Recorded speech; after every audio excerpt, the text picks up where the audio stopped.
Hey, round two. I tried round one and I was driving over gravel and all you could hear was the sound of the gravel. It was really loud. I was like, okay, that's not going to work. Okay, today's topic, narcissism and isolation. Okay, so we hear a lot in narcissism about idolization, devaluing, discard, verbal abuse, like all the things, but we don't really hear too much about isolation and what it can look like.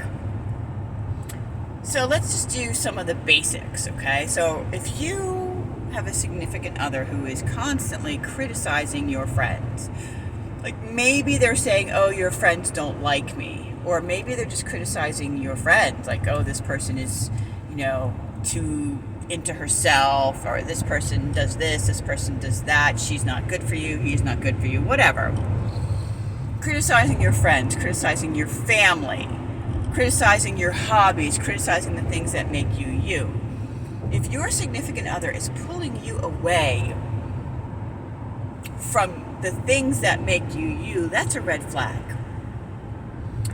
But sometimes it can be more subtle than that. So let's say that you're invited to a wedding and you are very much looking forward to going to this wedding. You're going to introduce your significant other to, your friends and family who haven't seen for a long time. And all of a sudden, your significant other says, hey, I made plans for us. Yeah, we're going out to dinner. We're going to meet my boss and his wife, and then we're going to go on a trip together. And it's like the same time as the wedding. And, how do you turn that down? Because it's the boss, and you're like, oh, okay. And that's a sneaky way to keep you away from other people who might meet that significant other and tell you some red flags, okay? Like little things like that. If you find yourself questioning things and trying to get away, and every time you try to get away, they take you on a fantastic trip that's like expensive, that but pulls you away from your community, your friends, and your family, or they suddenly make other plans, like things that are subtle, but things that still pull you away from the things that you love to do. Like maybe you're in an art class like every Tuesday night, and your significant other says, hey, I signed us up for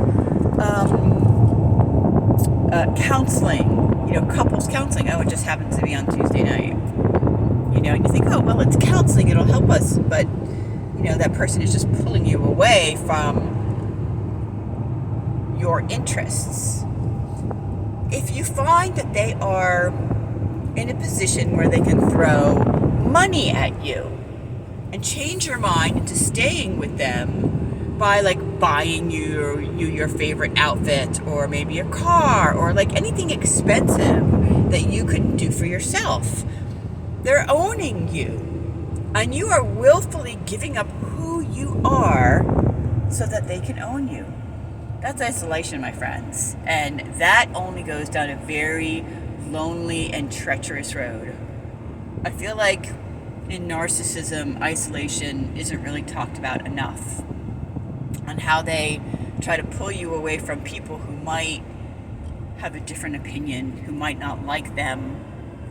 They don't want to meet your longtime friends. They don't want to meet your family because they know that those people are going to say to you, something is wrong here.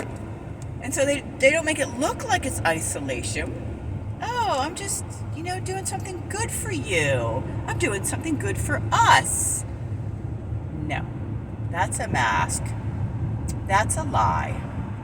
They are trying to keep your throat under their boot. Okay? So if you got sneaky suspicions, if you're feeling a little bit weird, get away, make some time out to go talk to somebody who might be able to give you a different opinion, because isolation leads down to a very dark road. Yep.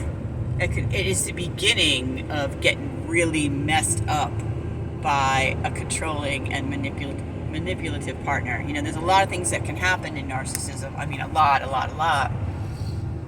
but isolation is one of them, and emotional blackmail. Like, do it my way, or you don't really love me.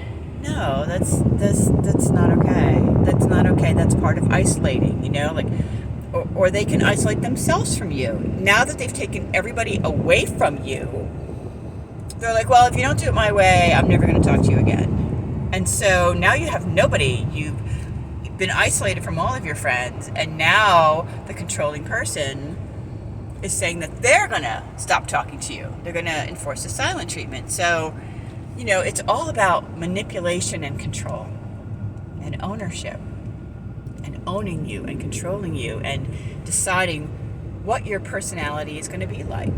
And so these are the things you really have to pay attention to. If somebody's doing that to you, no matter how much you love them, no, they don't love you if they're doing that shit.